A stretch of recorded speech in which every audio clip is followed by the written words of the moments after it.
hoje nós já temos uma rede atualizada com 137 laboratórios, dos quais nós contamos aí com a ajuda de todos os senhores, né, para poder conseguir esse feito e coordenar, trabalhar junto, cooperar, ditar diretrizes, cooperar, né, ao longo de todo o processo. E aí gerando informações de saúde pública. Então o laboratório, ele faz o que é demandado, porém ele também tem como atribuição realizar análises, né, para poder subsidiar aí os serviços. A nossa visão é ser reconhecido pela excelência nas análises laboratoriais, né, e se destacar no cenário nacional e internacional como referência laboratorial em saúde pública. Temos como valores excelência, comprometimento, confiabilidade, inovação e a ética, né, que permeia todos os nossos processos. Aqui eu trago um pouquinho sobre vigilância laboratorial, já falei no slide passado, que aí ele traz toda essa questão, né, de não só ser um local, um laboratório que é fazedor de exame, mas um laboratório que também pensa, um laboratório que também tem atribuições de contribuir em toda a cadeia, em todo o processo de saúde da população do Estado.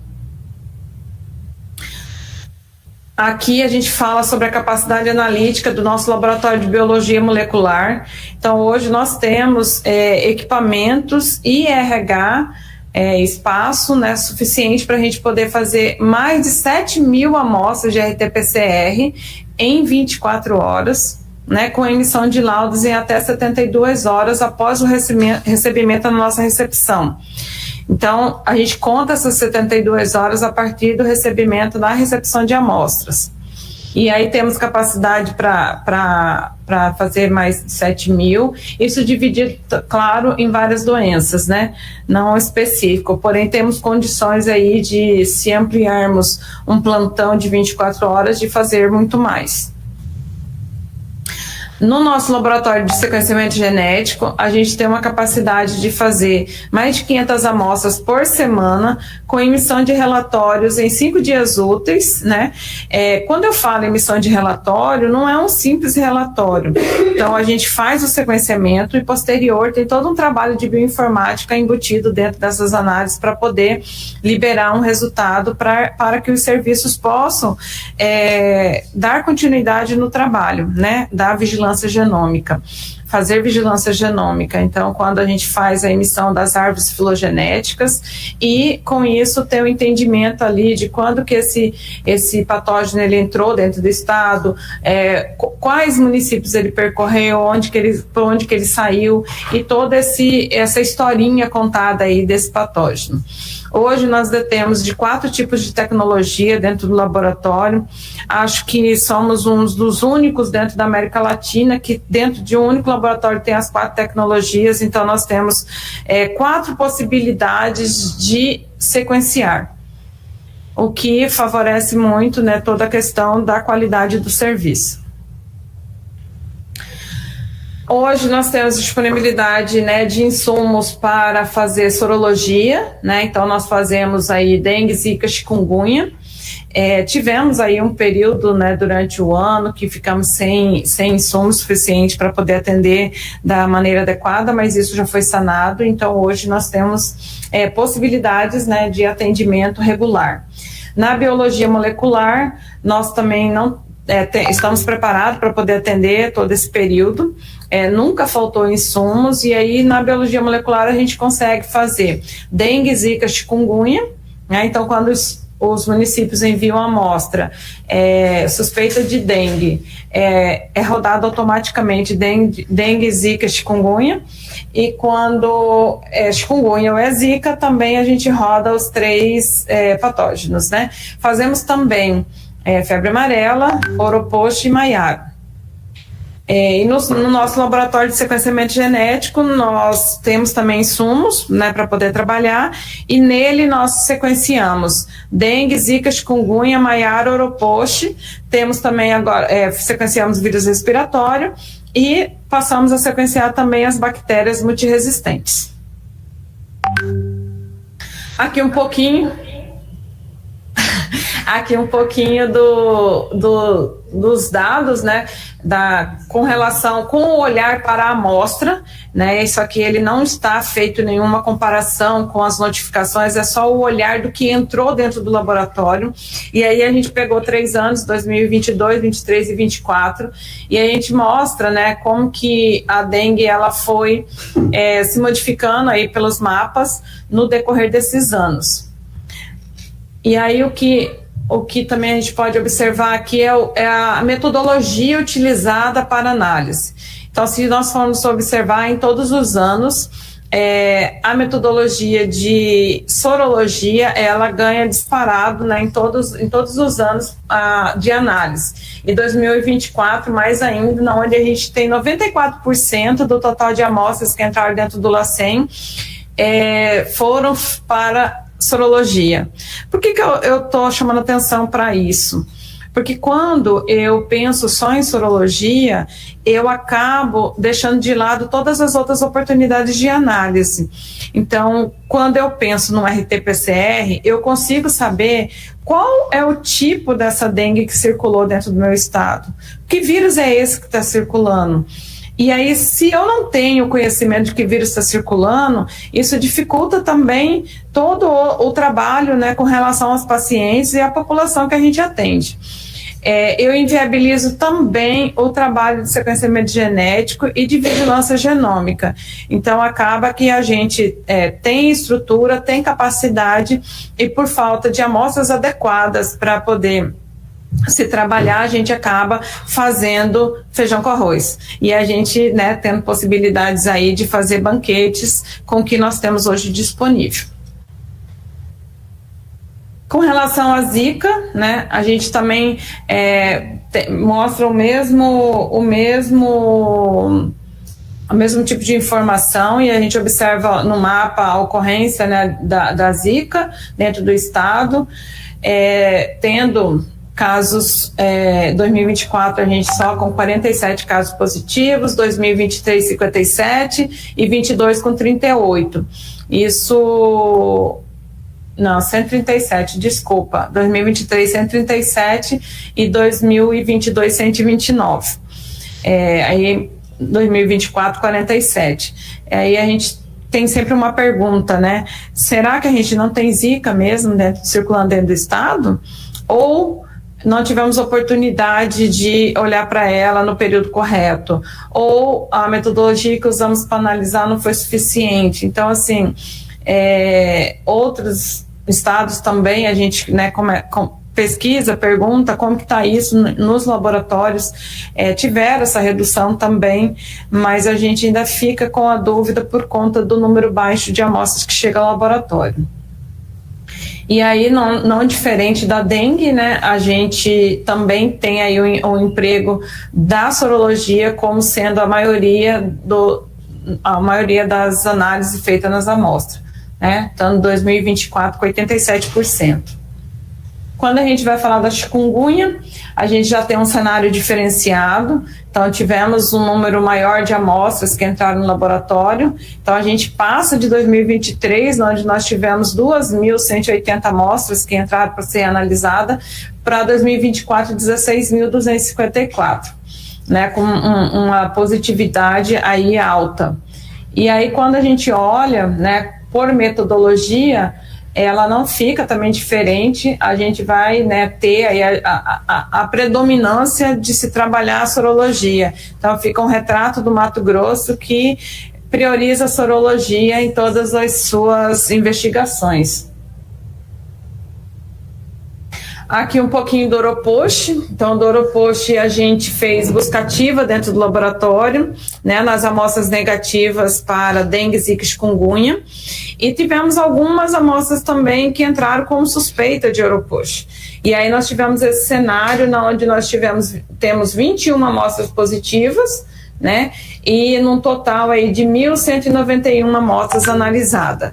E aí a gente vai olhar os municípios, né, com casos positivos. Nós temos Várzea Grande, Cáceres, Paranaíta, Campo Verde, Rosário Oeste, Guarantã do Norte, e Rosário Oeste é um dos municípios, né, eu, se não me engano, um dos únicos municípios que teve a suspeita do Oropush, né, que os demais foi feito através de uma busca ativa. Já nos casos de Maiaro, nós tivemos uma quantidade, né, menor de positividade, né, do total de análise feita de 1.224 amostras, nós tivemos apenas 11 casos positivos, né, e aí os municípios foram Sorriso, Várzea Grande, Cáceres, Tangará, Cuiabá, Rosário e Querência. E aí temos um mapinha onde tem todo o município. Hoje a gente ainda não faz, né, sorologia para Maiaro Oropush, né, a gente ainda, em alguns casos, a gente encaminha para o Instituto Evandro Chagas e aí é feito por eles, mas, né, temos pretensão de fazer em breve para também ser uma possibilidade dentro do estado. Aqui um pouquinho do trabalho da entomologia, né, bem superficial, com relação superficial ao quantitativo, né, que eles trabalham muito. Então a gente tem pesquisa de tripanossoma no barbeiro, né, 21 ações relacionadas a essa atividade. Tivemos 155 ações relacionadas ao controle de qualidade de formas imaturas de culicídios, 11 ações relacionadas à taxonomia de vetores da leishmaniose, 34 mil, né, mais de 34 mil em identificação taxonômica e 12 ações relacionadas à taxonomia de triatromíneos. Então, essa é o que nos nossos contatos, né? Eu quero deixar claro e dizer para todos os senhores que nós estamos à disposição que eu digo para recebê-los, à disposição para conversar, à disposição para poder entender qual é a necessidade, né, que os serviços precisam de análise. Hoje eu falo, na verdade até um tempo que eu estou falando, porque a gente recebe muita ligação nas quais são perguntado, vocês têm kit para fazer tal análise? E aí eu respondo, não importa se temos kit ou não, faça a coleta, se tem a necessidade da coleta, faça a coleta. Só na rede LACEN nós temos mais 26 outros LACENs que podem contribuir com a gente na análise, e temos os laboratórios de referência. E se caso a gente tentar de tudo e não conseguir, nós temos uma amostra armazenada de forma correta a tempo da gente conseguir o kit para poder analisar e entender que essa é uma demanda que o Estado precisa e que nós devemos nos articular e providenciar o atendimento dela posterior. Então, eu repito, né, façam as coletas necessárias que vocês precisarem para fazer a investigação e encaminhem para a gente que nós vamos correr atrás para poder fazer. Tá certo? E continuamos à disposição. Muito obrigada.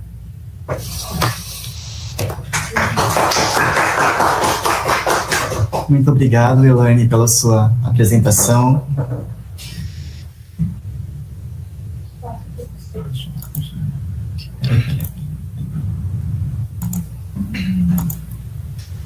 Agora, dando continuidade às nossas atividades, eu passo a fala agora para o Gabriel, que faz parte da equipe da Coordenação Geral de Laboratórios de Saúde Pública. Vou colocar essa apresentação aqui, né? Só um minutinho.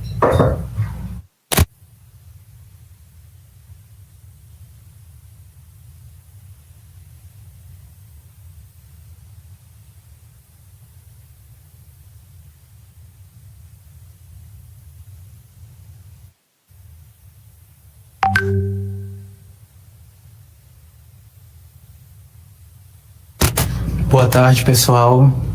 Então, preparei aqui uma breve apresentação, né, para a gente conversar sobre pontos importantes e gerais sobre a vigilância laboratorial das arboviroses. Deixa eu me apresentar, né, primeiramente. Boa tarde a todos. Meu nome é Gabriel. Eu sou consultor, atualmente, né, sou consultor da CGLab, a Coordenação Geral de Laboratórios, da SVSA, do Ministério da Saúde. Inicialmente eu atuava apenas na vigilância genômica, né, sequenciamento genético, e mais recentemente estou apoiando na vigilância laboratorial das arboviroses, na qual eu vou trazer alguns pontos, né, para a gente conversar e discutir. Tá, então, essa aqui é uma imagem retirada do Guia de Vigilância Laboratorial, que mostra a nossa rede, né, de laboratórios. Na verdade, essa é uma imagem mais específica, onde estão pontuados os laboratórios de referência, mas como a Elaine bem apresentou, né, e falou, nós temos um laboratório central em cada estado, né, que são referências estaduais, né, no caso aqui o LACEN Mato Grosso é referência estadual para todos os demais laboratórios, tanto públicos quanto privados do estado. A gente tem o IEC no Pará como referência nacional, né, que pode apoiar nos diagnósticos complementares. Então, atualmente, a gente tem todos os LACEN realizando a biologia molecular para dengue, zika, chikungunya, oropox e maiaro. A gente descentralizou para todos os LACEN nesse ano. Pode passar aqui. Tá? Então, oropox, a gente vem construindo, né, essa vigilância. A gente sabe que o vírus já circulava, né, na região norte e esse ano foi aparecendo mais algumas detecções espalhadas no Brasil. Então a gente tem algumas pequenas diferenças assim na rede das arboviroses urbanas, dengue, zika, chikungunya e para as demais, né, de acordo, claro, com a capacidade técnica e especialidade dos laboratórios, né? Então aqui essa imagem do guia para a rede de febre do Nilo, que seria igual à rede de oropox, né? E das outras arboviroses que são mais raras, assim, né? Vamos dizer, menos frequentes e com sintomas, possibilidades, né, de sintomas neurológicos. Então a gente tem ali a Fiocruz, o INE, né, no Rio de Janeiro, o Hospital de Infectologia, né? E a UNB em Brasília, no caso da rede de patologia. Então, esse aqui é um fluxograma de como se dá mais ou menos esse fluxo, né, de amostras e de diagnóstico no laboratório, né? Então, a gente tem ali a vigilância epidemiológica municipal, estadual, cadastrando, né, utilizando o GAL e enviando essa amostra para o laboratório de referência estadual, no caso, o LACEN, né? Então aí a gente vai, dependendo das características de coleta, de oportunidade dessa amostra, ela vai seguir um fluxo adequado, né? Então, para as amostras coletadas após 6 dias, né, com 6 dias ou mais de início de sintomas, a gente tem a oportunidade de realizar as sorologias de ELISA, né, IgM e IgG, e para as amostras coletadas com 5 dias ou menos do início dos sintomas, a gente tem a possibilidade de realização do NS1 e do PCR em tempo real, que são os métodos diretos, né, que vão ali detectar, identificar diretamente o material genético, ou no caso do NS1 proteico, né, uma glicoproteína, que é excretada pelas células infectadas com dengue, que vão ser detectadas nesse exame. Então, a gente tem aí os métodos diretos, com a amostra oportuna, com 5 dias ou menos do início de sintomas, NS1 e biologia molecular, e a sorologia após 6 dias do início de sintomas, com uma segunda coleta, né, após 14 dias, no mundo ideal, vamos dizer assim. Tá? Então, quando dá tudo não detectável, né, dentro dessas possibilidades e clinicamente o paciente apresenta sintomas de arbovírus, né, compatíveis, aí essa amostra segue para o diagnóstico diferencial no laboratório de referência, por exemplo, onde pode ser realizados os demais diagnósticos, como para febre do Nilo, encefalite, equina, enfim, mucambo e outros arbovírus.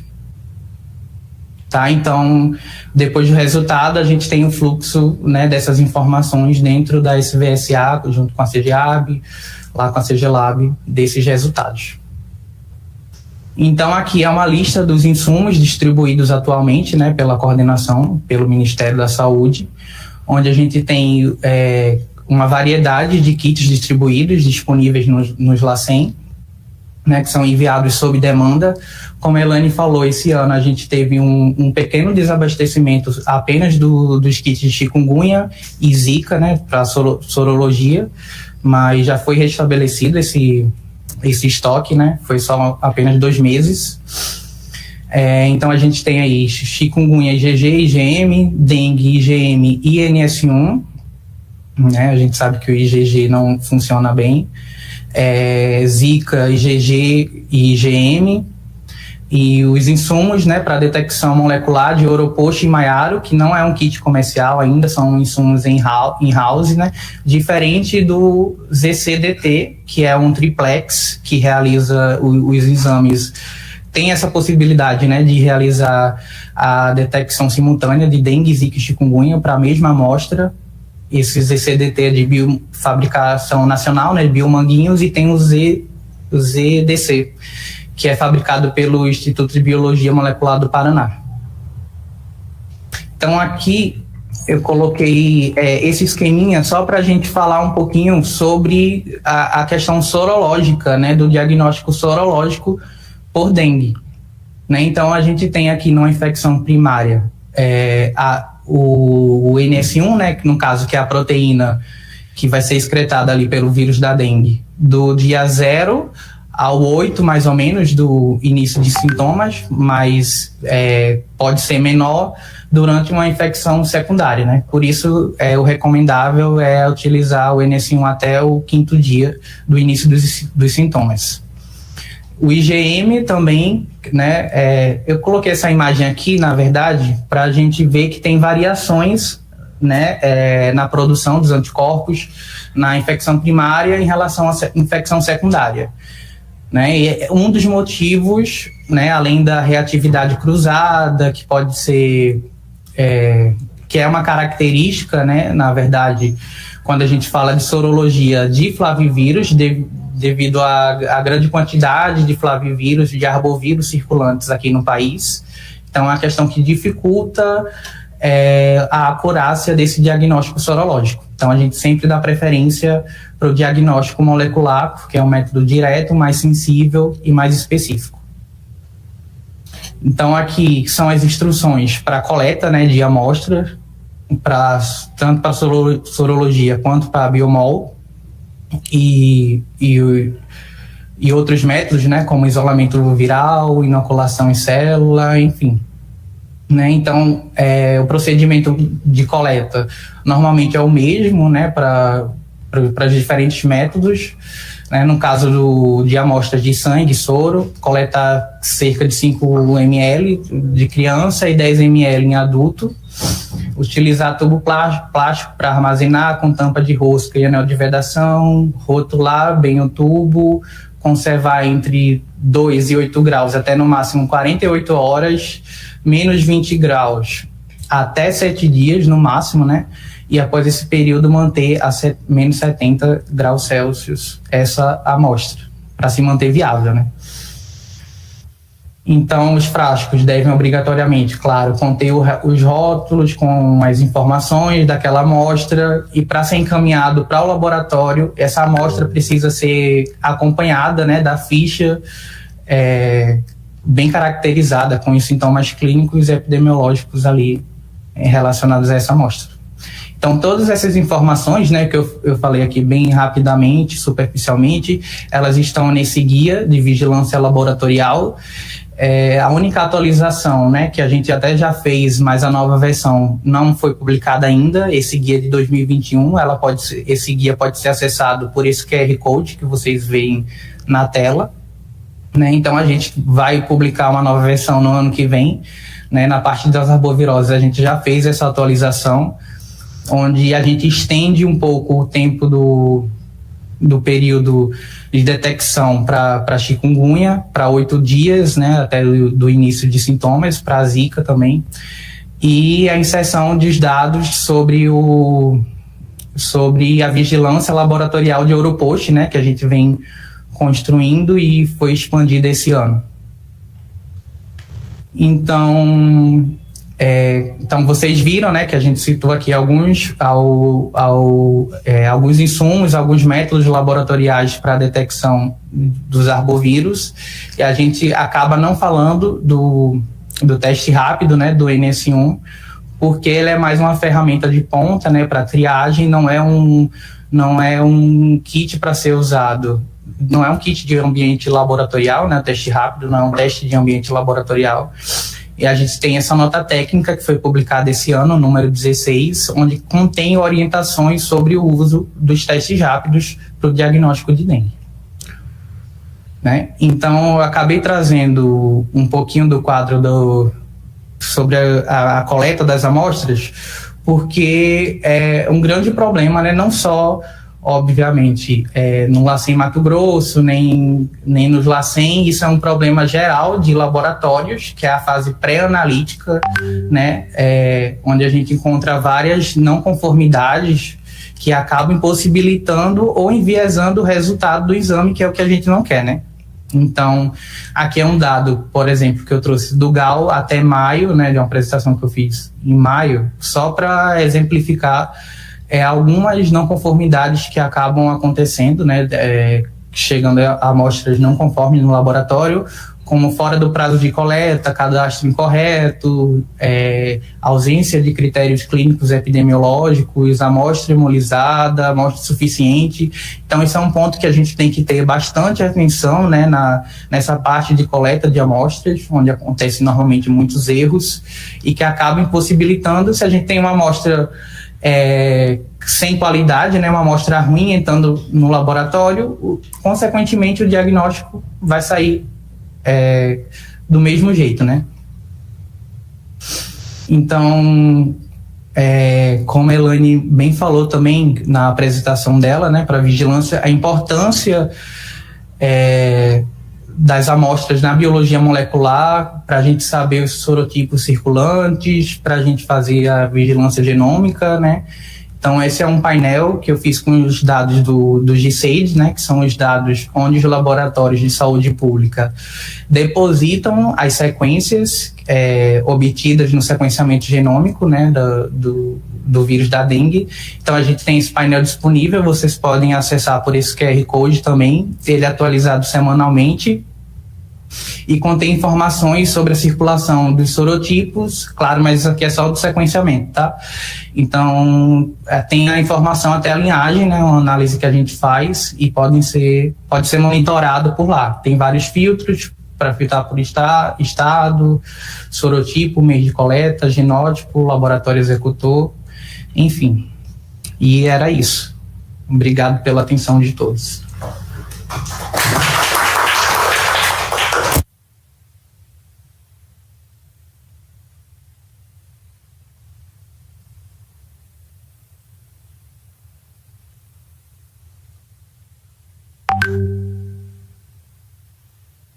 Senão você perde. Obrigado, Gabriel, pela sua excelente apresentação. Lembrando que essa reunião também está sendo transmitida pelo YouTube, ao vivo, no canal da COVEP aqui do Mato Grosso, e ela também ficará gravada, caso queiram acompanhar posteriormente. Então, vamos abrir aqui, então, para as perguntas, né, com o tema voltado para a vigilância laboratorial das arboviroses. Então, caso alguém tenha alguma contribuição, algum questionamento, peço para que levante a mão, para a gente poder organizar aqui a ordem de quem vai estar falando primeiro, por favor.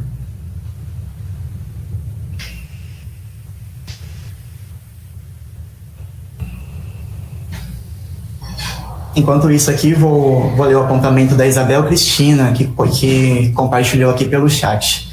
Ela diz: boa tarde, Gabriel, excelente explanação. Mas o que me deixa preocupada com recursos públicos e com a saúde da nossa população, porque como farmacêutica, sei que o NS1 não é o mais ideal, haja vista que os sintomas podem ser apresentados após o 5º dia. E ela continua: e o uso do NS1 é jogar dinheiro público fora, sem contar com diagnóstico falso negativo. Obrigado pela sua contribuição, Isabel. Confundiu, beleza. Então, essa é uma questão que ela está bem discutida e bem apresentada na nota técnica, né, que eu mostrei na apresentação, onde na nota técnica, né, traz ali a vantagem, a certa vantagem, né, de usar o NS1 como uma ferramenta de triagem. A doutora Lúcia, né, como médica, se quiser complementar, mas assim, é uma ferramenta realmente que não deve ser utilizada para diagnóstico, né, só para triagem mesmo. E no caso dos negativos, né, a gente não pode descartar a infecção por dengue com o NS1, teste rápido, né, imunocromatografia negativa, justamente pela alta taxa, né, de falsos negativos que são comprovadamente, né, e publicamente mostradas com a utilização desses testes. Posso fazer uma? Claro.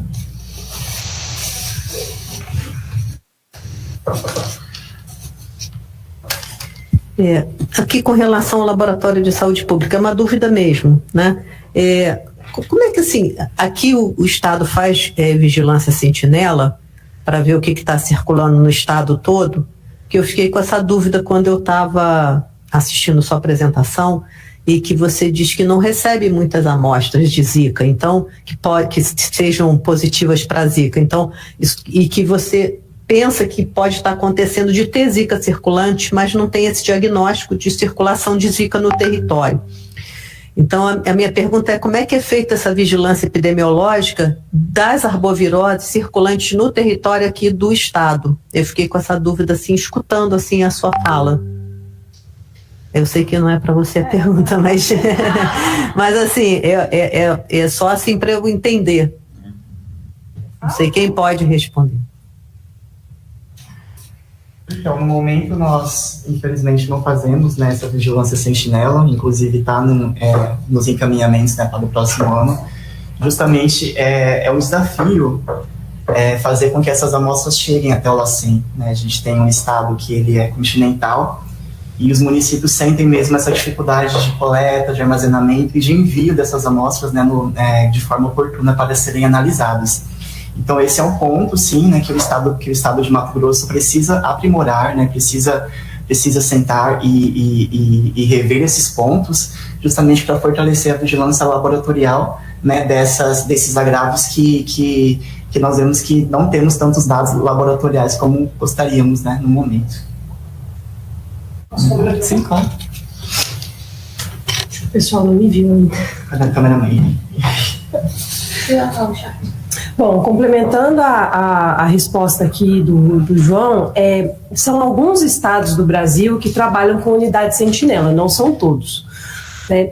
A gente observa que em algumas localidades que existem unidades sentinela, elas são espalhadas pelo estado, mas isso não exime o estado de fazer a vigilância laboratorial de acordo com os casos suspeitos, né? Que a gente notifica mediante o suspeito e coleta a amostra. É uma vigilância que ela precisa ter unidades bem estabelecidas e fluxos bem estabelecidos para ela funcionar como sentinela. Eu acredito que ainda o estado do Mato Grosso não tem essa estrutura ainda pensada, né, em unidade sentinela.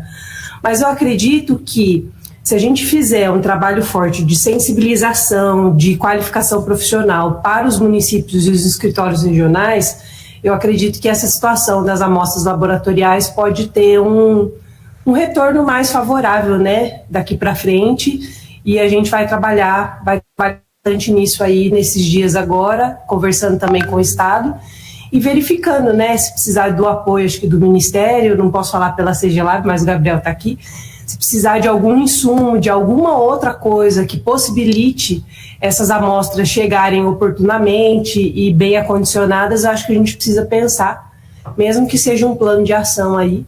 O que assim, tecnicamente falando, acredito que a gente não pode ter uma estrutura do tamanho do LACEN Mato Grosso e não utilizá-lo, né? Então, eu acho que existe uma ferramenta, um potencial muito grande aqui no estado, e acho que isso precisa ser utilizado para o benefício da população.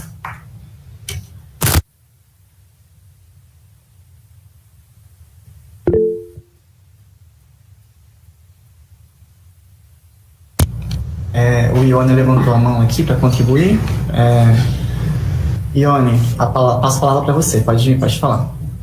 Não, eu só queria bater nesse ponto aí da questão das amostras, que realmente é um problema sério e, ao mesmo tempo, é importante o envio dessas amostras. E eu vou me reportar a 2015, 2016, quando nós tivemos aquele boom da Zika, né? E nós passamos por um momento que foi bastante interessante na minha análise, né? Naquela oportunidade eu me lembro muito bem que foi estabelecido um fluxo de encaminhamento de amostra e naquele momento, sim, eu percebi ali um senso curioso de epidemiologia, onde os gestores, até pelo susto, né, que a Zika deu, né, e ainda dá, né, quando relaciona a questão dos nascimentos congênitos, né, com uma formação congênita, e naquela oportunidade o Estado ele forneceu nitrogênio e os botijões às regionais. E eu me lembro que foi bastante intenso a atividade naquele momento do fluxo de amostra. E hoje a gente bate nessa tecla aí. O João esteve aqui, a gente trabalhou pouco tempo junto, a gente trocou até figurinha sobre isso, se eu não me engano. Mas é uma coisa que a gente vem falando para os gestores, para os técnicos, mas isso depende muito da gestão, e eu volto a dizer o que eu falei de manhã. A gente tem que olhar como que é a sensibilidade da gestão em relação a essas questões que envolvem as vigilâncias, né? E talvez seria, né, já que foi colocado aí o que precisar, né, ou o que a gente necessite, né, para quem sabe retomar esse fluxo mais intenso de envio de amostra, né, e aí novamente citando o João pela extensão continental que tem o nosso estado, né, eu reporto a esse momento que deu certo. E eu acho que o pessoal do LACEN, eles devem relembrar muito bem que foram muitas amostras encaminhadas, né? Então eu me lembro que a gente tinha o botijão abastecido, né, pelo estado e mantinha ali no escritório, e os municípios, eles pela proximidade eles faziam a coleta, e até no mesmo dia a gente aceitava a amostra para armazenar, né? E a cada 15, aí não precisava, né, ter urgência, que se mantinha sempre um botijão com a amostra e outro ali de reserva, né? E me lembro que esse fluxo deu certo na época, deu certo, né? E quem sabe, eu não sei se isso já é ultrapassado, mas a gente poderia pensar nisso de novo, né? Porque aí você teria um meio de armazenamento confiável e que instigava, né, que pode instigar novamente o município a ter essa curiosidade epidemiológica de conhecer realmente, de fato, o que está circulando. Porque eu acho que também isso também pode estar repetindo nas outras regionais. Realmente é muito baixo, quando a gente faz a análise, o número de amostras que são encaminhadas para o LACEN, né? Houve assim um certo acomodamento por parte das equipes, até por parte da gestão, né, nesse envio contínuo de amostra para o LACEN, que é necessário. E aí fica muito preso essa questão do teste rápido, que a gente vem condenando assim, né? Não é proibido usar, mas tem suas limitações, tem as dúvidas que geram, né? Ainda mais se tratando de IgM e IgG, né? A gente sabe que o paciente de dengue pode ter IgM no seu organismo durante 90 dias, né? É comum muitas vezes encontrar pessoas dizendo que teve dengue mais que 2 vezes no ano, né? Que é um absurdo. Pode ser até uma repetência desse resíduo de IgM. Então, eu acho que a gente podia estar pensando nisso, junto com o Estado e com o Ministério da Saúde, de quem sabe restabelecer, retomar esse fluxo novamente, né? Era isso. Oi, Ione, obrigado pela sua fala, realmente ela tem, né, a sua pertinência, e a gente lembra de todo o período de utilização do nitrogênio, porém, em 2020, né, a gente inicia já a pandemia, e aí a gente começa, o nosso contrato venceu, e aí depois, com o contrato vencido, a gente teve que reiniciar, venceu porque passaram os 5 anos, né? E a gente teve que reiniciar todo o processo licitatório. Tentamos uma vez, deu deserto, 2 vezes deu deserto, 3 vezes deu deserto, tentamos por dispensa, tentamos por indenizatório, e aí, né, depois que a gente tinha o indenizatório, passou 1 mês sem utilização, o fornecedor também desistiu de nos fornecer. Então, desde então, a gente não conseguiu mais estabelecer esse fluxo de uso do botijão de nitrogênio. Sabemos que tem muitos municípios, né, que fazem e utilizam, porque na nossa porta chega vários botijões de nitrogênio, e aí temos também outros municípios que, e até incentivado pelas regionais, que dizem, nos informaram que esse papel era do município, e o município se articulou e continua fazendo. Porém, assim, eu quero que você saiba que isso nunca foi decisão do LACEN ou do Estado de não fornecer, né, o botijão de nitrogênio ou nitrogênio para se trabalhar. Nos foi impossibilitado que fizesse a oferta. Eu até pensei ontem, depois que a gente conversou muito, né, de repente fazer uma nova tentativa, fazer um novo pregão, um novo processo licitatório e ver se a gente consegue estabelecer novamente esse fluxo. Pensando também que, apesar que o nosso estado é grande, sim, mas nós temos aí possibilidade de, no mínimo, 50 municípios com capacidade de entrega de amostra em menos de 8 horas de viagem, né? Então, eu penso assim, que também não é só a culpa da falta do botijão de nitrogênio, né? Não é a culpa dessa ferramenta. Também falta também um pouco de empenho, né, de alguns para poder tentar fazer. Eu tenho dito para quem procura, mas como que eu congelo? Falei, congela no seu congelador normal, tem uma geladeira dentro do seu município, congela e nos envia em menos de 3 dias, né, que dá certo, porque é a ferramenta que nós temos disponível hoje. Mas muito obrigada. Obrigado, Elaine. Vamos então dar continuidade à nossa programação. Agradeço a contribuição de todos. A gente vai correr um pouquinho, estamos com a agenda um pouco apertada. E então a gente encerra o eixo de vigilância laboratorial. E agora vamos falar sobre assistência à saúde.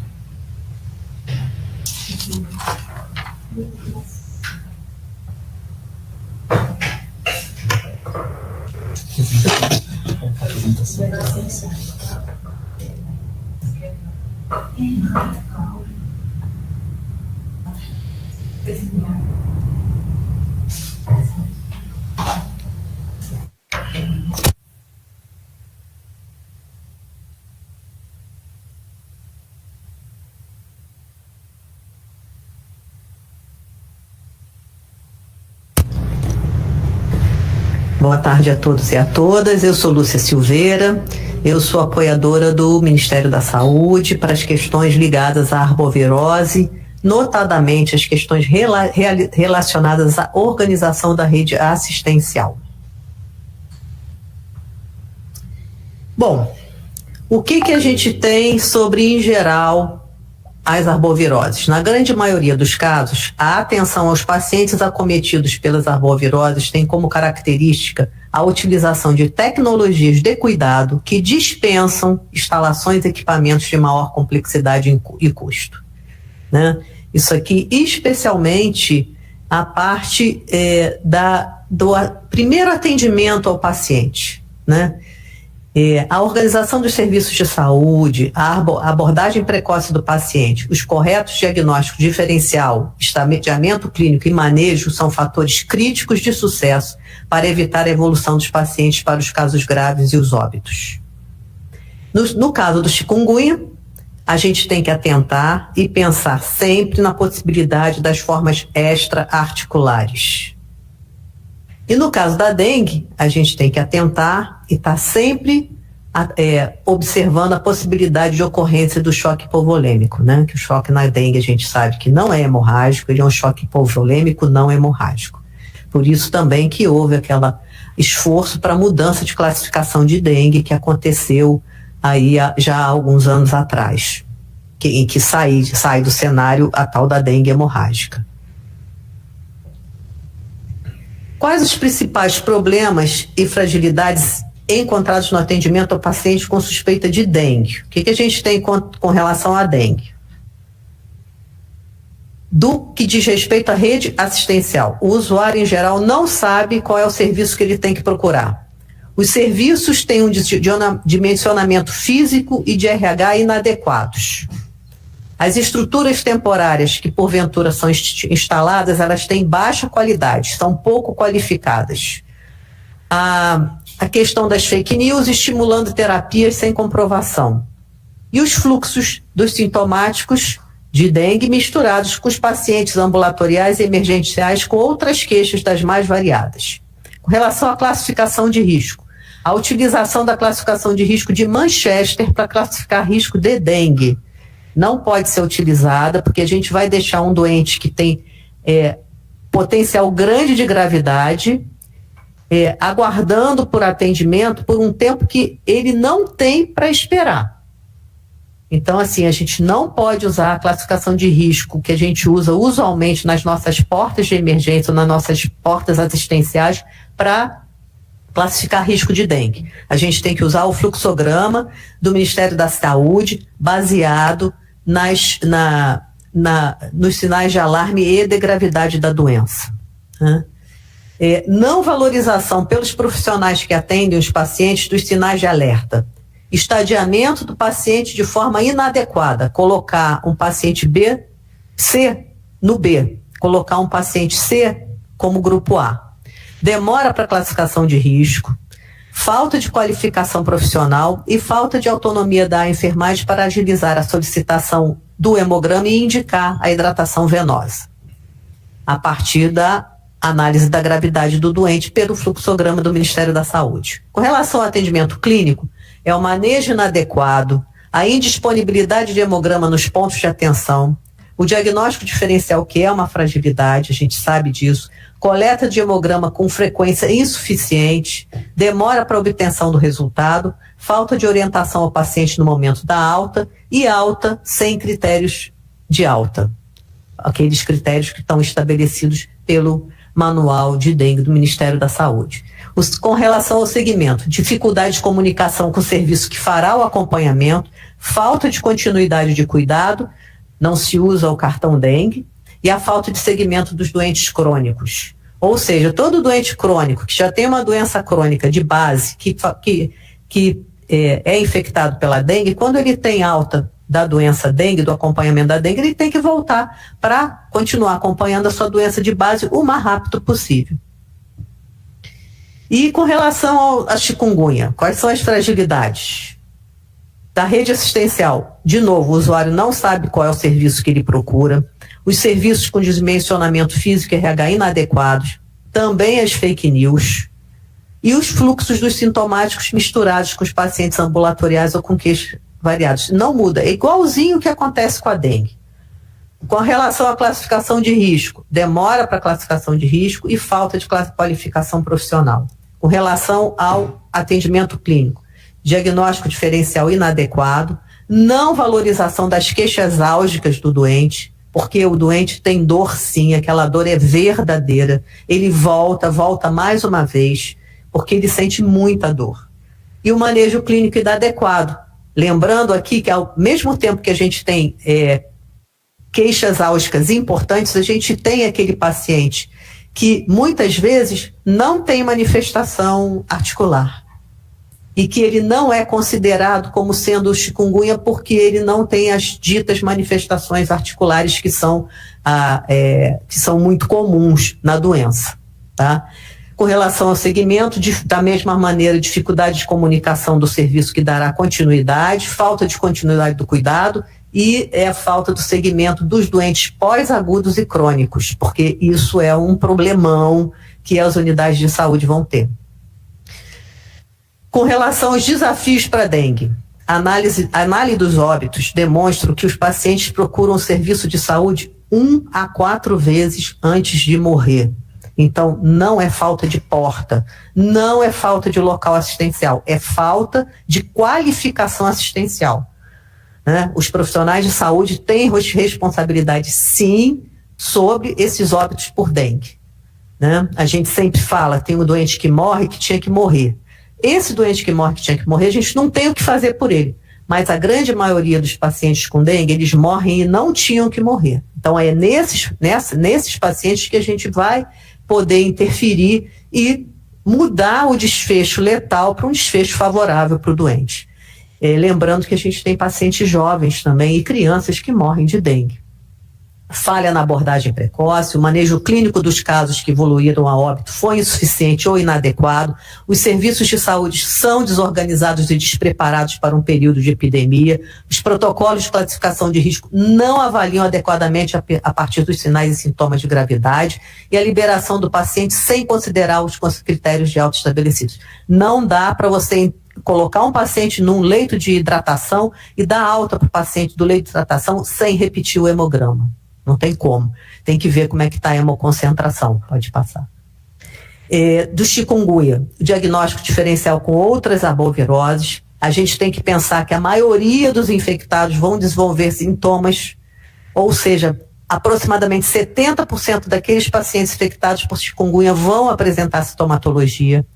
A doença tem fase aguda prolongada, 14 dias, pode evoluir para uma fase subaguda que tem mais de 14 dias até 3 meses e uma fase crônica que pode durar mais do que 3 meses e às vezes anos. Então, a gente tem que ter serviços de saúde organizados para atender esse problema enorme que vai bater a nossa porta. 50% dos pacientes tendem a cronificar com manutenção dos sintomas por meses a anos. Com isso, epidemias de grandes proporções, que a Camila falou isso aqui hoje de manhã, com relevante sobrecarga aos serviços de saúde. E a principal manifestação é o acometimento musculoesquelético com componente inflamatório pouco responsivo a analgésicos. Então, a qualidade do cuidado e o acompanhamento multiprofissional daquele paciente para adesão ao tratamento, mesmo sabendo que ele vai continuar com dor articular na principal manifestação, mesmo na vigência do uso do analgésico, mas tem que tentar terapias alternativas. Então, assim, é todo um conjunto organizacional assistencial que a gente vai ter que fazer para conseguir acolher esse paciente e assistir ele da melhor maneira possível. As manifestações extraarticulares que são relativamente frequentes e vão comprometer sistema nervoso central e periférico, coração, rins, pulmão, fígado, sistema circulatório e vai descompensar doença pré-existente, em especial diabetes mellitus. Todos podem evoluir para disfunções orgânicas severas e óbitos, todos esses pacientes, principalmente esses pacientes que têm acometimento extraarticular. Os pacientes com formas graves normalmente necessitam de internações prolongadas. Então, a gente vai ter que pensar que a gente vai ter que ter leito para isso. E aproximadamente 50% dos óbitos estão associados às formas graves e ocorrem na fase pós-aguda. Então, assim, a gente acha que deu conta da epidemia, não. Tem uma segunda epidemia. Ou seja, de quê? De pacientes que têm as formas pós-agudas e crônicas, né? Então, além disso, a gente tem que pensar que esses pacientes com essas dores prolongadas, eles muito provavelmente, vão evoluir também com depressão e astenia. E os serviços de saúde são desorganizados e despreparados para os períodos pré-epidêmicos, epidêmicos e pós-epidêmicos. Então, é uma epidemia que tem duração de curto, médio e longo prazo. Com relação às diretrizes para a dengue, é necessário adaptar a rede e os serviços para esse período de surto-epidemia. Não adianta achar que o fluxo normal do dia a dia da unidade primária, da UPA, vai dar conta. Não vai. Vai ter que montar uma outra estrutura assistencial. Aquela do dia a dia não vai dar conta, não vai responder. A gente vai acabar mandando o doente de dengue embora para casa antes que ele possa ser atendido. Isso aqui não pode acontecer. né? Eu já distribuí todas as minhas fichas de emergência hoje na minha unidade básica de saúde. Aí faz o quê? Passa um problema que a unidade não consegue resolver para o doente, manda ele voltar no dia seguinte porque a gente não dá conta de atender aquela população toda. Isso não pode acontecer. A gente não pode passar um problema de gestão que nem a gestão consegue resolver para o doente. Esse doente tem nada a ver com a nossa incapacidade de gerir emergência. Para ele é que esse problema não pode ser passado. A gente tem que se organizar da melhor maneira possível. A gente tem vários exemplos exitosos no país que podem ser seguidos e com isso a gente assistir com mais qualidade os nossos doentes. A equipe de saúde precisa ser treinada, sensibilizada, os serviços, fluxos, instrumentos de trabalho têm que ser adaptados. Não tem jeito, tem que adaptar, não pode achar que a gente vai atender a urgência individual, a urgência coletiva com o modelo de urgência individual. A urgência coletiva, que é uma epidemia, e epidemia de dengue no Brasil é também um desastre de tipologia biológica, pela classificação brasileira de desastres, então a gente tem que entender que a epidemia de dengue é um desastre. Não tem como a gente atender dengue com a mesma lógica assistencial que a gente atende o dia a dia da nossa unidade de saúde. É mais um peso, é mais uma doença que sobrecarrega a nossa porta. E o trabalho multiprofissional precisa ser fortalecido. Multiprofissional e interinstitucional. A dengue é uma doença que é um problema de saúde, mas ele não é um problema só da saúde. Se a gente achar que a saúde dá conta de resolver tudo, não vai dar conta. A gente precisa de arranjos com outros parceiros que possam nos apoiar na resposta às epidemias de dengue. É necessário adaptar a rede e os serviços para um período com relação ao chikungunya. A mesma coisa da dengue. A população precisa ser orientada quanto à possibilidade de cronificação e a necessidade de aderir ao tratamento álgico. Mesmo que a gente não consiga tirar completamente a dor do indivíduo, a gente precisa tentar controlar ela o máximo possível. E o paciente precisa entender essa lógica, desde que a gente consiga mostrar para ele como a doença funciona. Isso é assistir. Não é achar, não, o paciente não tem paciência de sentir um pouquinho de dor, a gente passa o analgésico e ele acaba não tomando porque ele acha que não está resolvendo nada. Mas isso a gente tem que assistir o paciente. Isso é que é difícil, porque atender é fácil. A gente atende, prescreve e manda o doente embora com aquele prescrição de analgésico. Mas como é que a gente faz para que ele realmente tenha adesão? Vamos tentar algumas terapias alternativas. A gente tem boas terapias alternativas que podem ser utilizadas e que devem ser utilizadas. De novo, a equipe de saúde precisa ser treinada e sensibilizada quanto ao diagnóstico diferencial e quanto aos sinais de gravidade, principalmente aqueles sinais de gravidade relacionados a órgãos e sistemas que são acometidos quando da chikungunya extra-articular. Serviços, fluxos, instrumentos de trabalho adaptados para agilizar e dar segurança ao atendimento. E o trabalho multiprofissional, que como na dengue, assim na chikungunya também. Aqui é a lógica de preparo dos serviços de saúde, né? Na organização institucional, comunicação, fluxo especial, RH adequado, estrutura adequada. No caso da dengue, oferta de hidratação oral na sala de espera e venosa, disponibilidade de hemograma em todos os pontos de atenção. Eu sei que algumas unidades de saúde, principalmente a atenção primária, não tem hemograma na porta, mas a gente não pode mandar o doente atrás de colher um hemograma. Se o hemograma não está onde o doente vai, a gente tem que levar esse hemograma para onde ele está.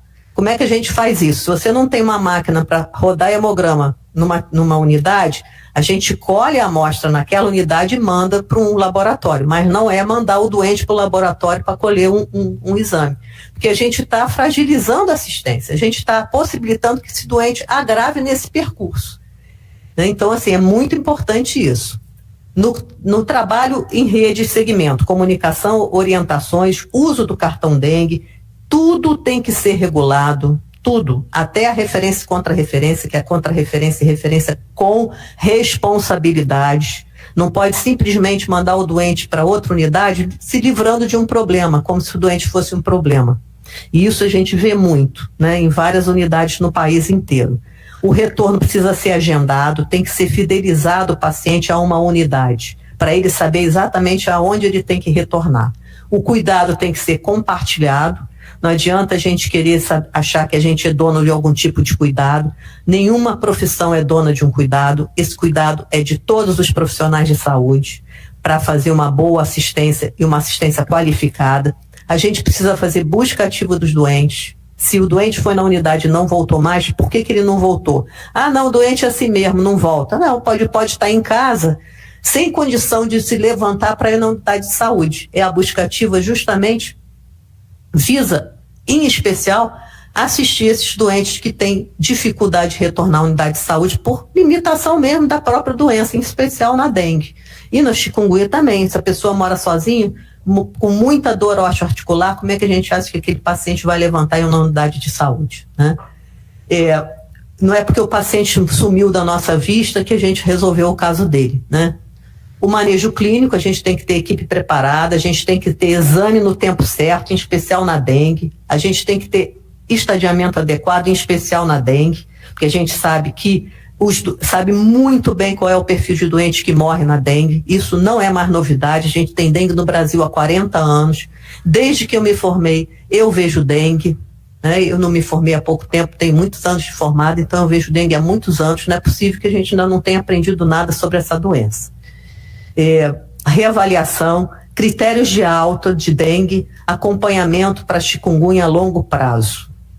E internação prolongada naqueles casos em que a gente tem o agravamento do chikungunya. A gente sabe que o leito de observação para dengue é um leito de observação em que o doente vai ficar muito pouco tempo.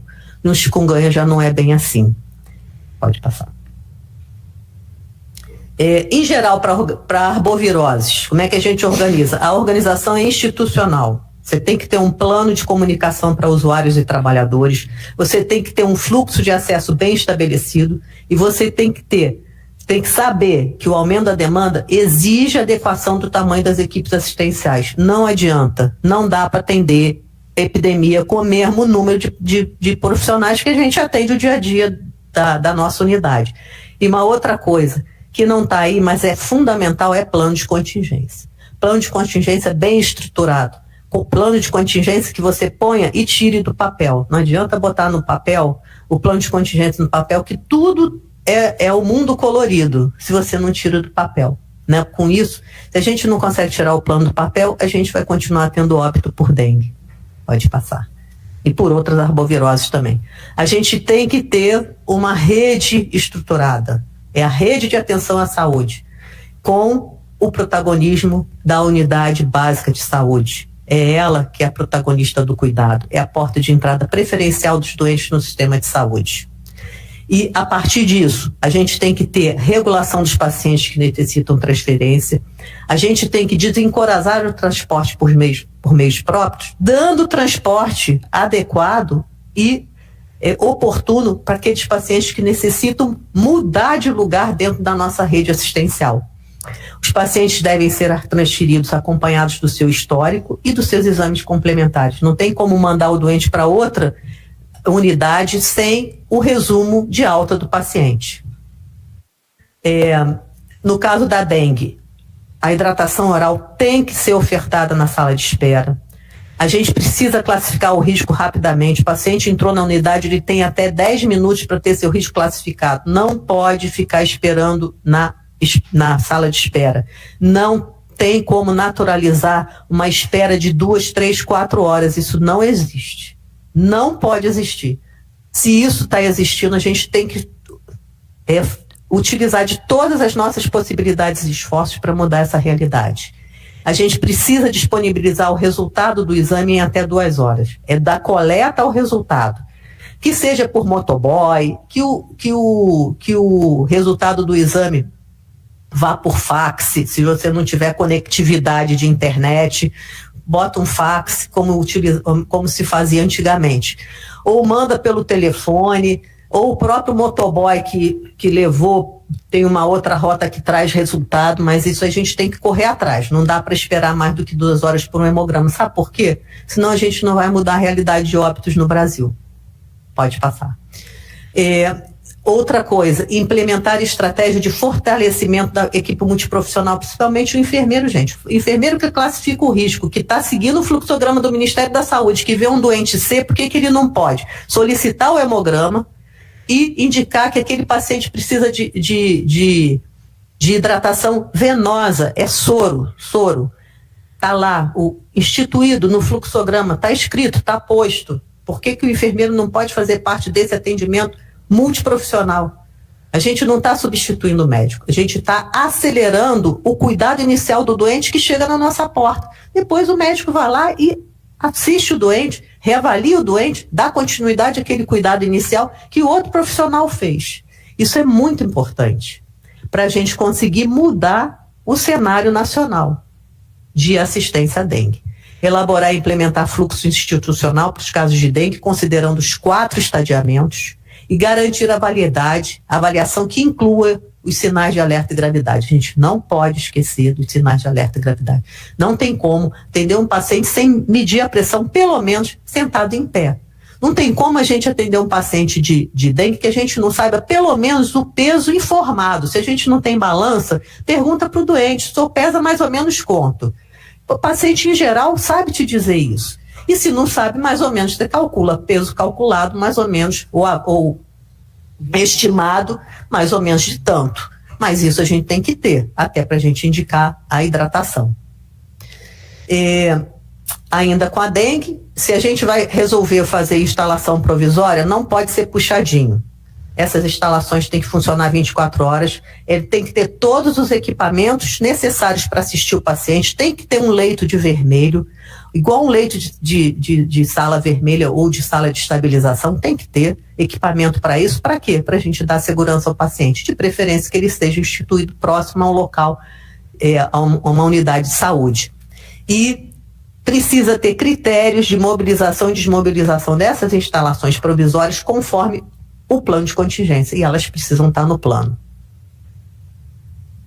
Com relação ao manejo clínico, a gente precisa reconhecer precocemente sinais de alarme e gravidade, tem que ter acompanhamento contínuo e reestadiamento dinâmico, não pode uma porta de maior complexidade reestadiar para menos um doente que ele recebeu de outra porta. Se ele recebeu o doente de outra porta, esse doente já foi hidratado, ele está melhor, ele está numa condição clínica melhor, mas não quer dizer que ele não esteja ainda numa condição de gravidade. O fato de repor volume e melhorar o paciente do ponto de vista volumétrico, equilibrar ele hemodinamicamente, não quer dizer que a gente tenha resolvido a alteração da permeabilidade vascular que leva ao extravasamento plasmático na dengue, que leva ao choque hipovolêmico.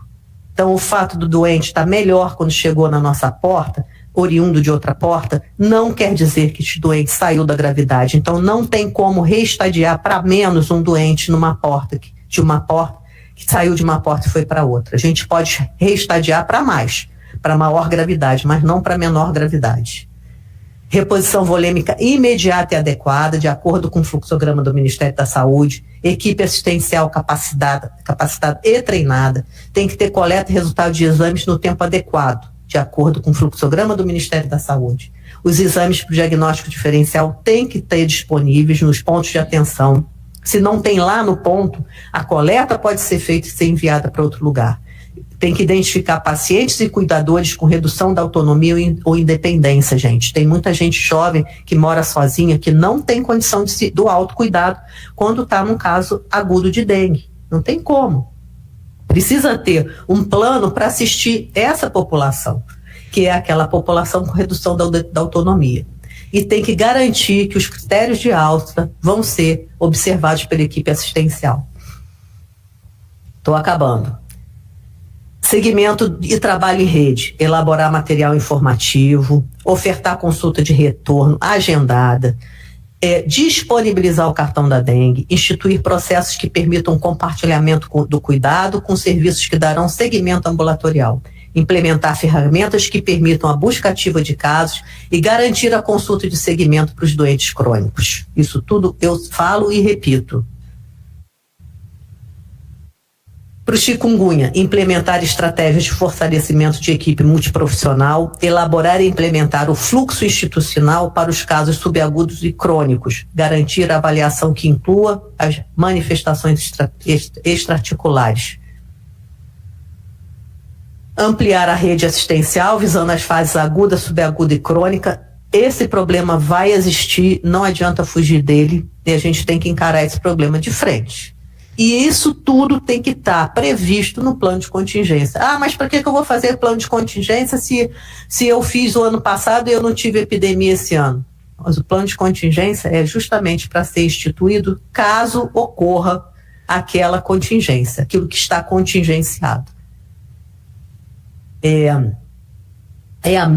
igualzinha para os pacientes de dengue. Não mudou nada esse slide. A única coisa que a gente tem que garantir consulta de segmento para os doentes subagudos e crônicos.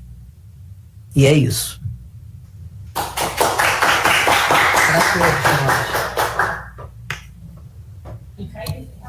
Obrigado, doutora Lúcia, pela excelente apresentação.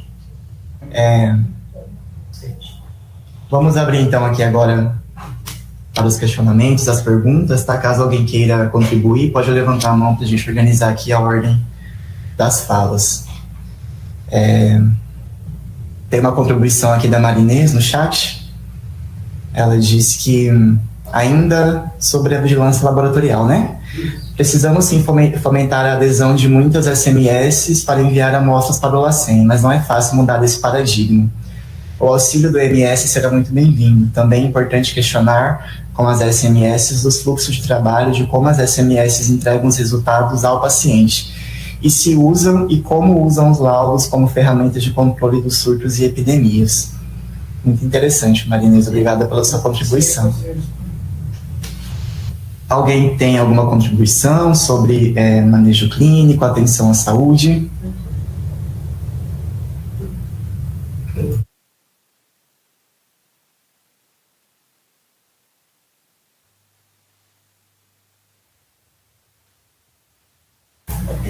Então, finalizando agora o eixo da assistência ao paciente, vamos agora com o controle vetorial.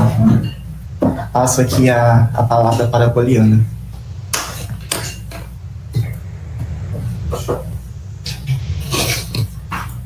Boa tarde a todas e todos. Vamos agora dar seguimento, né, à discussão. Quando a gente fala sobre arboviroses, de fato nós temos vários eixos para serem tratados. Eu vou tentar ser o mais breve possível, porque eu estou com um horário apertado, mas espero também poder ser mais objetiva possível na nossa apresentação. Só colocar. Isso. Então, bom, já fui apresentada, mas só reiterando, meu nome é Poliana Lemos, eu atuo na Coordenação Geral de Vigilância de Arbovirose do Ministério da Saúde, nas áreas de controle vetorial e entomologia.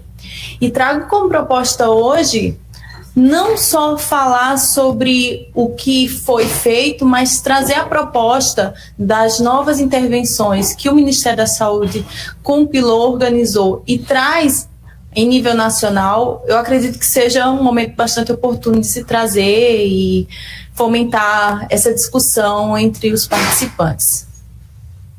Bom, quando a gente fala de controle vetorial, a gente fala de um grande desafio, porque as arboviroses, elas são definidas, uma epidemia por arbovirose é definida a partir de uma combinação de vários fatores, né?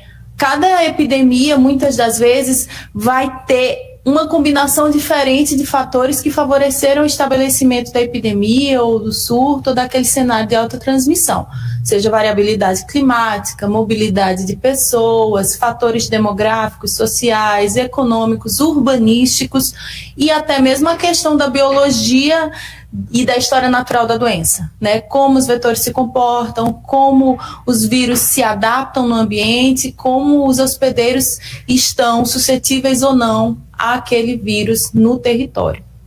Vou passar? Obrigada. Bom, resultado disso é que nós temos observado que as epidemias têm se tornado cada vez mais frequentes e com um intervalo de tempo cada vez menor entre uma e outra. E outro fenômeno que nós observamos é essa alternância de sorotipo, que vou tocar brevemente mais adiante na apresentação. Mas o que eu chamo a atenção aqui nesse slide é que em toda a história que nós registramos, e Camila vai falar sobre isso com muito mais propriedade, o ano de 2024 foi o ano de maior impacto e o ano onde a epidemia por dengue e também, ao mesmo tempo, transmitia chikungunya, trouxeram um número... Perdão, gente. Trouxeram um impacto muito grande na população, né? Então, vocês podem observar aqui, esse gráfico ele representa as epidemias desde o ano de 1986 até 2024, e 2024 tem um impacto sem precedente. E quando você tem um cenário com um número tão grande de casos notificados e de tantas pessoas acometidas, todas as ações elas acabam ganhando uma proporção muito maior, muito grande, né? Aí, citando aqui rapidamente, só esse ano de 2024 foram descentralizadas mais de 196 toneladas de larvicida para todos os estados. Mais de 14 mil toneladas de inseticida residual e mais de 238 mil litros de inseticida para nebulização. Então, tudo ganha uma escala muito maior do que a gente já havia trabalhado nos anos anteriores. E olha que os anos anteriores também não foram anos muito fáceis de serem trabalhados. E acreditamos que o nosso futuro, né, um cenário como o que vivenciamos em 2024, não seja algo tão difícil de acontecer nos anos futuros. Pode passar? Até porque nós observamos uma ampliação da distribuição dos vetores, como a Aedes aegypti e albopictus, não só em nível nacional, mas em nível mundial. Aqui é exemplo, o cenário de 1995 até 2024, nós percebemos a ampliação no número de municípios infestados por Aedes aegypti. Hoje nós temos mais de 90% dos municípios do Brasil infestados, com populações de Aedes aegypti bem estabelecidas em seu território. Então isso muda completamente a nossa lógica de trabalho quando se fala em controle vetorial. A alternância de sorotipo ela é uma preocupação também para o controle, porque há uma falsa impressão de que quando vivenciamos um ano epidêmico, o ano seguinte é um ano mais tranquilo. Só que nós temos a alternância para mostrar que vivenciamos um ano epidêmico e no próximo ano nós podemos vivenciar outra epidemia. E para quem trabalha no controle vetorial, nosso trabalho ele é intenso o ano todo. Durante o período de baixa transmissão, no processo de preparação e organização para a sazonalidade, e durante a sazonalidade, no enfrentamento direto à transmissão.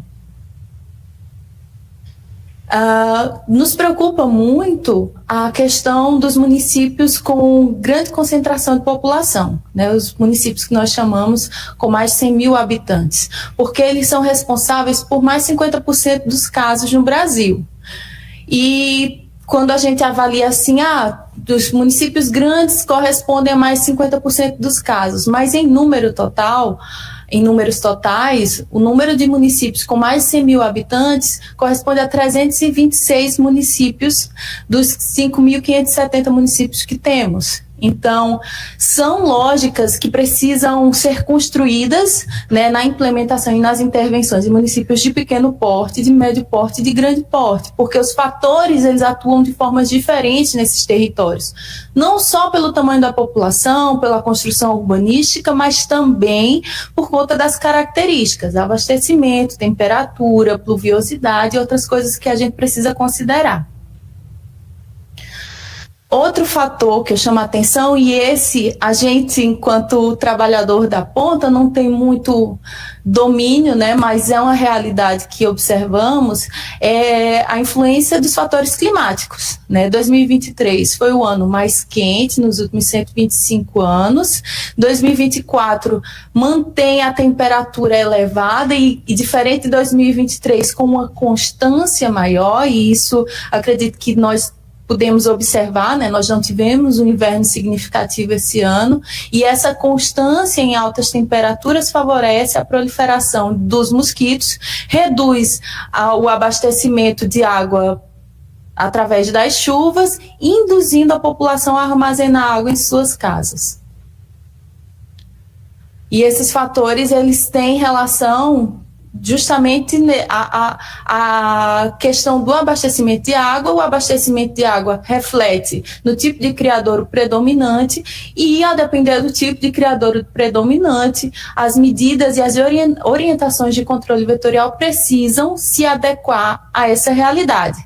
Aqui temos esse mapa central, onde vocês veem os tipos de criadouros predominantes em cada estado, né? Nós observamos que existem diferenças significativas, e por esse motivo a lógica do controle vetorial que é aplicada para o Mato Grosso não pode ser a mesma que é aplicada, por exemplo, na Bahia, porque só levando-se em consideração esses dados do LIRA, a gente percebe que existem diferenças significativas nos tipos de criadouros. Por isso que batemos na tecla de que o controle vetorial ele precisa ser feito meio que sob medida, de acordo com as necessidades locais. E aqui só falando sobre determinantes sociais, né, ampliação, a formação dos grandes aglomerados, né, de imóveis, de residências, os problemas que não são referentes à saúde em si, como coleta de resíduos sólidos, gestão desses resíduos, abastecimento e saneamento, que não é diretamente um problema da saúde, mas que reflete diretamente na saúde, precisam ser considerados no momento em que nós começamos a avaliar quanto que foi efetivo o trabalho que a gente executou no território. Então, por mais que você pense, eu vou fazer a aplicação de UBV, mas se na realidade você enxerga uma área onde você tem uma grande quantidade de criadouros, uma grande quantidade de mosquitos ainda na forma lavária ou na forma pulpal, por mais que você dispense uma nebulização nesse ambiente, a produção de vetores ela vai ser muito alta. E quando você tem populações aglomeradas, o risco de transmissão e de que muitas pessoas tenham contato com aquele inseto infectado é muito maior. Então, o que é que em todos esses anos o Brasil tem feito e o que nós entendemos que hoje não funciona mais? O cenário de transmissão no Brasil mudou, né? Da década de 86, como eu mostrei para cá, desde o ano 86 até recentemente, o problema se tornou cada vez mais complexo. Então, o uso dos programas verticalizados, o tratamento de forma homogênea, o que é isso? Quando a gente trata todo o território como se fosse uma coisa só, e quando as recomendações são as mesmas, seja no norte, no sul, no centro-oeste, no sudeste, no nordeste. Essa falta de especificidade de olhar para o território faz com que as ações não tenham a efetividade que a gente precisa. O uso indiscriminado de inseticida é outro problema, não só por questões ambientais, de contaminação ambiental ou algo do tipo, mas porque o número de insumos apropriados para aplicação em saúde pública porque esse número é muito pequeno, nós temos um número muito reduzido de moléculas que podem ser aplicadas para uso em saúde pública, e por isso nós temos que tratar com responsabilidade o que hoje nós temos como insumo para controle vetorial, porque se essas moléculas começarem a não apresentarem a efetividade que a gente precisa, a gente perde um leque de ferramentas. E sem essas ferramentas, as ações que nós podemos executar ficam mais limitadas ainda. E outro fator que é muito importante, que é a participação da comunidade. Nós sabemos que mais de 75% dos focos de Aedes aegypti estão dentro das casas das pessoas. E o agente ele não pode simplesmente entrar nas casas das pessoas para fazer a limpeza de quintal das pessoas, para limpar a cisterna das pessoas, para recolher resíduos sólidos nas casas das pessoas. Isso é uma responsabilidade do cidadão e a gente precisa propagar essa informação para que o trabalho do agente seja, de fato, de orientação, de aplicação de inseticida, conforme recomendam as diretrizes, e que as pessoas se enxerguem como responsáveis e agentes que fazem a diferença na prevenção e no controle das arboviroses. Então, aqui rapidamente, né? Então, nós sabemos das limitações que os municípios têm, né? A gente sabe que o número de RH hoje é cada vez mais difícil de se alcançar para trabalhar na ponta, porque as cidades crescem, as populações crescem, as demandas aumentam, o número de imóveis fechados é cada vez maior, porque as pessoas precisam ficar fora das suas casas durante o horário comercial de trabalho para executarem suas atividades laborais, para trabalhar, para irem à escola, e isso, de fato, impacta no trabalho do agente de combate a endemias. Pensando nisso, é que o Ministério da Saúde propõe uma estratégia, né, onde a gente faz uma avaliação do território e pensa numa melhor aplicação das equipes de controle no território, para que a gente tenha um aprimoramento das medidas, consiga atingir de forma contundente as áreas onde existe um maior risco para a transmissão de arboviroses e assim ter um retorno mais efetivo das ações. Essas tecnologias que eu vou falar brevemente, elas têm sido avaliadas desde 2016, na época da emergência do Zika, quando houve uma reunião muito importante no Brasil para se discutir novas estratégias de controle do Aedes, e dessas estratégias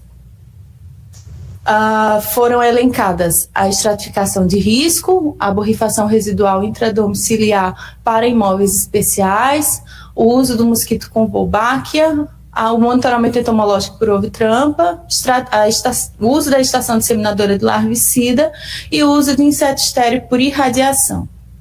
Todas essas tecnologias foram publicadas e constam na nota 37/2023, né, que traz essas orientações principalmente para os municípios com mais de 100 mil habitantes. Falando rapidamente aqui sobre estratificação de risco, eu estou falando rápido porque o nosso tempo é bem limitado. Mas a estratificação de risco, o que é? O que consiste essa metodologia? Na estratificação de risco, nós fazemos uma avaliação da série histórica daquele território e observamos quais áreas você tem um risco maior de transmissão e quanto que isso se repete ao longo dos anos. Vamos dar um exemplo aqui. Essa estratificação de risco que eu estou apresentando para vocês é o método GI, que é também recomendado pelo Ministério da Saúde, e ela tem como base o cenário epidemiológico, ou seja, o número de casos. Aqui a gente tem um exemplo do município de Belo Horizonte. Foi feita uma avaliação aqui de 10 anos, de 2023 até 2022. E se avaliou quais áreas dentro desse território você tinha um número maior de casos ou um risco maior para a ocorrência de arboviroses e quais as áreas que você tinha um risco menor. As áreas com risco maior são representadas em vermelho e em risco menor são representadas em azul. Avalia-se isso ano após ano e no final se sobrepõem esses dados. O resultado final, a gente tem um mapa onde as áreas em vermelho mais escuro, isso só para a representação gráfica, representam os locais onde a epidemia começou ou foi mais forte, mais vezes ao longo do ano do que nas áreas que estão tingidas ou bairros que estão tingidos em tons de vermelho mais claro ou em branco. O que significa isso? A gente não precisa tratar o município todo de forma igual. A gente redireciona as nossas equipes para essas áreas de maior risco, porque elas seriam onde se iniciaria o processo de transmissão. E trabalhando diretamente e de forma mais intensa nesses locais, a gente acaba protegendo as outras áreas também de forma correspondente. Não só com base no número de casos, mas a gente pode utilizar outros parâmetros, como o programa Arboalvo, que é uma ferramenta também de estratificação de risco, que utiliza índice entomológico, índice territorial, organização territorial, pluviosidade, epidemiológico também, ou seja, uma série de fatores combinam esses fatores e realizam também a estratificação de risco, com base em produção de ovos, comportamento vetorial e também questão de casos. Aqui tem um exemplo de um artigo que foi publicado pela equipe do programa Arboalvo, onde eles fizeram a estratificação de risco no Rio de Janeiro, e se observou que não é todo o rio que tem um risco elevado, são partes dentro do município que apresentam esse risco mais acentuado. Aí a gente concentra as equipes, usa de forma mais inteligente nossa força de trabalho e consegue proteger também as outras áreas. Agora, falando rapidamente sobre as outras metodologias, falar sobre monitoramento entomológico por ovitrampa, que é uma forma da gente, somada, obviamente, ao LIRA, a gente consegue avaliar o comportamento da produção de vetores num território. Ele é o nosso termômetro. A gente começa a observar quando a infestação vai aumentar e até quando essa infestação vai se manter alta e quando ela começa a diminuir. Como? Avaliando os ovos. Aí você me pergunta, Poliana, o LIRA não faz isso? Não, o LIRA tem uma abordagem diferente porque ele faz uma avaliação do momento. Por exemplo, num belo dia você vai ali, faz o seu levantamento larvário, você identifica naquele momento a existência ou não de larvas nos depósitos que você avaliar. No levantamento entomológico por ovitrampa, a gente vê ao longo dos dias em que a ovitrampa estiver instalada, quanto de ovos estão sendo o quantitativo de ovos que está sendo produzido naquele território. Ele é mais sensível para nos dar essas informações. É uma ferramenta que é recomendada para todas as tecnologias, como o Wolbachia, os mosquitos irradiados e outras ferramentas que são recomendadas de forma internacional. Nós temos 2 notas técnicas, a 33 de 2022, que traz trampas, e a 37 de 2022, que traz o projeto de fortalecimento da entomologia, que atende a todos os estados do Brasil, para que eles iniciem o processo de monitoramento, oferecendo treinamento e oferecendo ferramentas também para que o monitoramento seja implementado. Hoje nós temos quase 300 municípios que já fazem o monitoramento na rotina, e a nossa proposta é que todas as unidades da federação realizem esse monitoramento e façam o depósito dessas ferramentas, né? Hoje nós estamos testando um aplicativo piloto que gera mapas de calor em tempo real. Então, toda vez que é feito um levantamento, os dados são depositados no sistema, ele gera um mapa de calor e o agente consegue ver ali no território onde a situação está mais crítica, e aí direciona a força para aquelas áreas mais quentes, tá? Também conseguem ver quando que as ações tiveram efetividade ou não e como que eles podem se organizar em preparação à sazonalidade. Estou finalizando aqui, falando rapidamente sobre o BRI Aedes, que é uma forma de aplicação de inseticida residual voltada exclusivamente para imóveis especiais. O que são os imóveis especiais? São aqueles locais onde você tem uma alta circulação de pessoas durante o dia. E a ideia é fazer com que essas pessoas que se encontram durante o dia em determinados prédios, em determinados imóveis, estejam protegidas, de modo que uma pessoa que possivelmente possa estar infectada não vai infectar um mosquito daquele ambiente, e assim não haja infecção de outras pessoas que não tiveram contato com o vírus naquela localidade.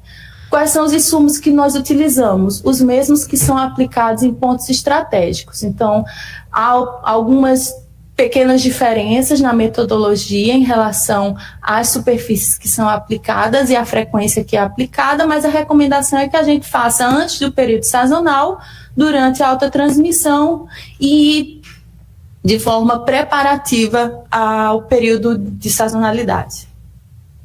As estações disseminadoras são outra ferramenta com base no uso de inseticida. O inseticida é o piriproxifem e ela tem como objetivo fazer com que o mosquito leve o larvicida aonde o agente não consegue levar.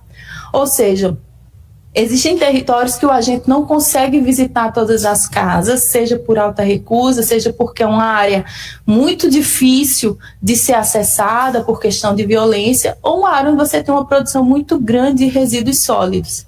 Então, quando a gente não consegue levar um inseticida, o mosquito leva. Então, a gente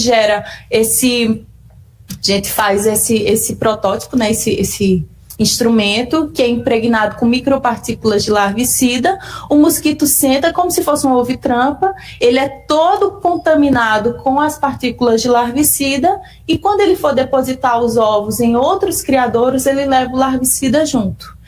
Então ele propaga o larvicida e a gente consegue fazer o controle principalmente nos criadouros críticos. A estratégia do mosquito com Wolbachia é uma que é bastante divulgada, muitos já ouviram falar, acredito.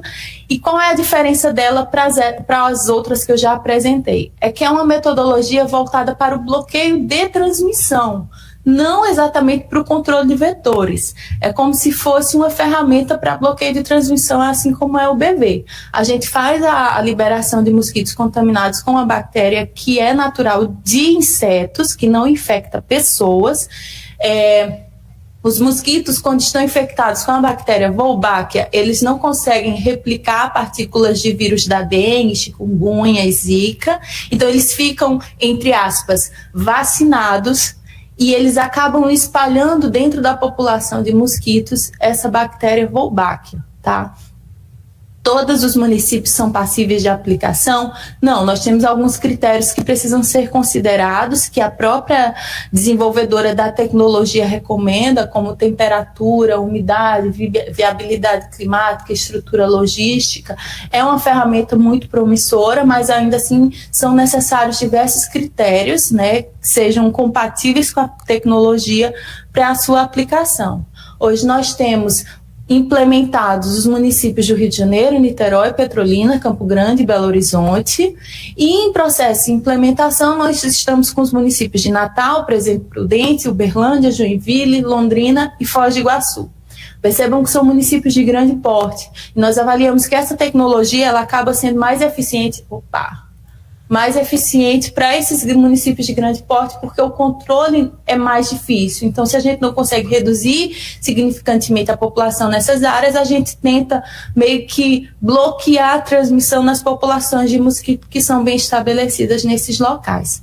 Aqui nós temos algumas imagens de algumas biofábricas que foram lançadas, né, nesse ano. E, por último, por fim, a gente fala aqui sobre o uso do inseto estéreo por irradiação, que é uma ferramenta que foi recomendada para localidades onde a gente não pode aplicar inseticida, né, ou existe uma dificuldade para a aplicação de inseticida. Então, um desses territórios, um tipo desses territórios os territórios indígenas, muitas vezes afastados das áreas urbanas, onde a população não tem acesso às ferramentas de controle que são convencionais. Então, criamos uma estratégia baseada no uso de inseto estéreo, mais outras ações de controle vetorial, sequestro massal de ovos, justamente para aplicá-las visando um baixo impacto ambiental, uma segurança para a população e uma efetividade e um empoderamento das populações que adotarem essa estratégia. Como eu falei, ela consiste no monitoramento, controle mecânico, educação ambiental e a técnica, que é uma técnica autolimitada, que é a inseto estéreo por irradiação. Rapidamente, eu gostaria de enfatizar que o Ministério da Saúde, ele recomenda a técnica do inseto estéreo por irradiação. Sabemos que no mercado existem várias metodologias, vários produtos que propagam, né, a ideia da aplicação do inseto estéreo, porém, apenas o inseto estéreo irradiado é o recomendado pelo Ministério da Saúde. Tá. Então, aqui eu tenho algumas imagens. Nós já iniciamos o processo de implementação em 4 de 6 no Brasil, no Nordeste, no Sul, e para esse processo de implementação foram considerados os critérios epidemiológicos.